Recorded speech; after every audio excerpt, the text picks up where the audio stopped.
आज मैं आपको कार्तिक मास का महत्व और कार्तिक मास की कहानी सुनाती हूँ। इस संसार में प्रत्येक मनुष्य सुख, शांति और परम आनंद चाहता है।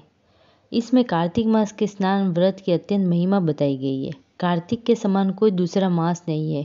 सतयुग के समान कोई युग नहीं है। वेद के समान कोई शास्त्र नहीं है और गंगा जी के समान कोई तीर्थ नहीं है। कार्तिक में पूरे माह में ब्रह्म मुहूर्त में किसी नदी, तालाब, नहर या पोखर में स्नान कर भगवान की पूजा की जाती है।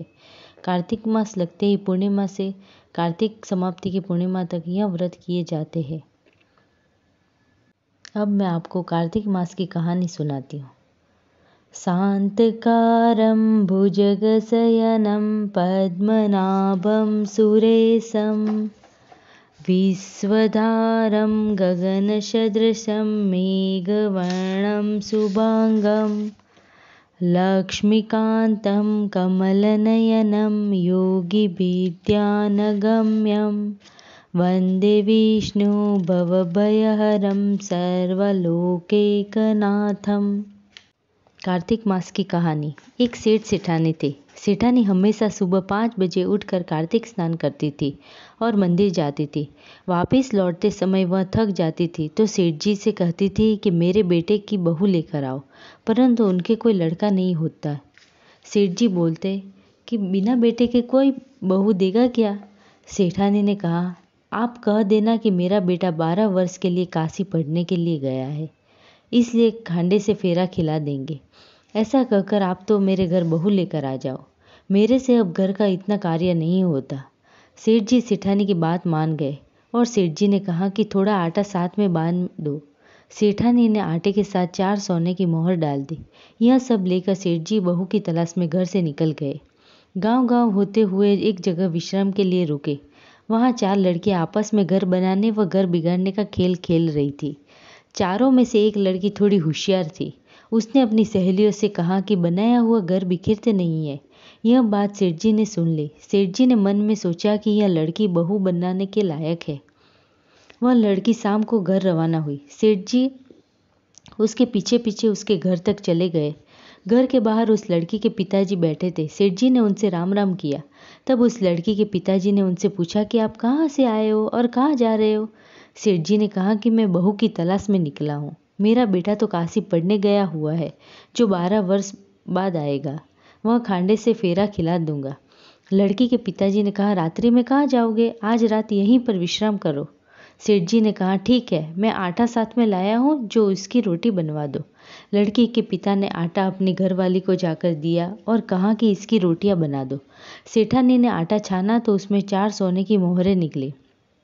लड़की की माँ ने लड़की के पिताजी को बुलाकर बताया। लड़की के पिताजी ने कहा कि यह सेठ जी लगते तो धनवान है और अपने बेटे की शादी के लिए बहू ढूंढने आए हैं। तुम कहो तो अपनी बेटी की बात इनसे पक्की कर ले। सोने की मोहर देखकर लड़की के माँ बाप ने अपनी बेटी की शादी सेठ जी के लड़के के साथ पक्की कर दी। सेठ जी ने अच्छा मुहूर्त देकर सावा निकलवा दिया। सेठ जी बारात लेकर आए और खांडे से फेरा फेरवा कर बहू को अपने घर ले आए। सेठानी ने बहू से कहा कि घर में दिए को बुझाए तो चूल्हे को मत बुझाना और चूल्हे को बुझाए तो दिए को मत बुझाना। सेठ सेठानी एक दिन कार्तिक स्नान के लिए पुष्कर गए। पीछे से ऐसा हुआ कि दिए की दोनों लौ बुझ गई। बहू तो भयभीत हो गई कि सासू जी आएंगे तो भला बुरा कहेंगे, इसलिए वह पड़ोस में दिए की लौ लेने गई तो पड़ोसन ने उससे कहा कि तेरे साथ धोखा हुआ है। सेठानी के कोई बेटा नहीं है, तुम्हें तो झूठ मूठ की बहू बनाकर लाए हैं। बहू घर आ गई। घर में उसका मन भी नहीं लगता है। सेठ सेठानी कार्तिक स्नान करके घर आए तो बहू ने खाना परोसा। खाने में सब्जी में नमक नहीं था। सेठ सेठानी ने सोचा कि बहू शायद भूल गई होगी। उन्होंने कुछ नहीं कहा और चुपचाप खाना खा लिया। 3-4 दिन तक ऐसा ही रहा। आखिर में सास ने बहू से कहा, क्या बात है बहू, 3-4 दिन हो गई सब्जी में नमक डालना ही भूल रही हो।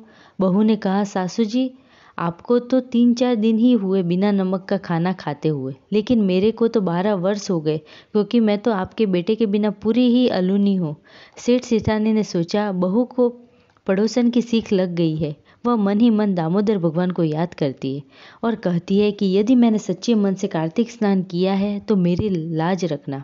फिर सेठानी ने बहू को खुश करने के लिए 7वें और ओरे की चाबी दे दी। सेठानी मंदिर चली जाती है। तब बहू ने सोचा कि ओरे में बहुत धनमाल होगा।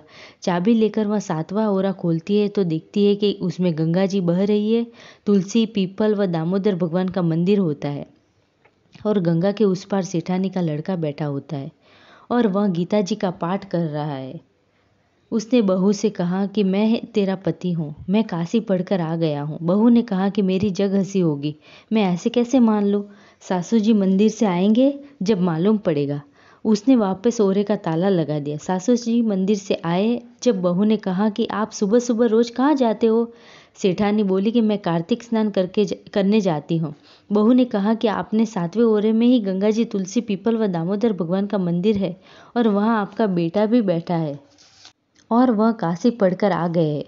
सास बहू के साथ ओरे का ताला खोलती है तो उसमें यह सब देखकर सेठानी के खुशी का ठिकाना नहीं रहता। वह अपने लड़के को पहली बार तीर खड़ा कर देती है और ओली तीर सेठानी खड़ी हो जाती है और दामोदर भगवान को याद करते हुए कहती है, यदि यही मेरा बेटा है तो 36 धार दूध की इसके मुंह में बहकर चली जाए।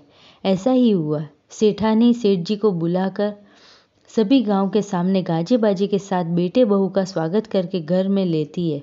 हे दामोदर भगवान, उनकी लाज रखी वैसी सबकी लाज रखना।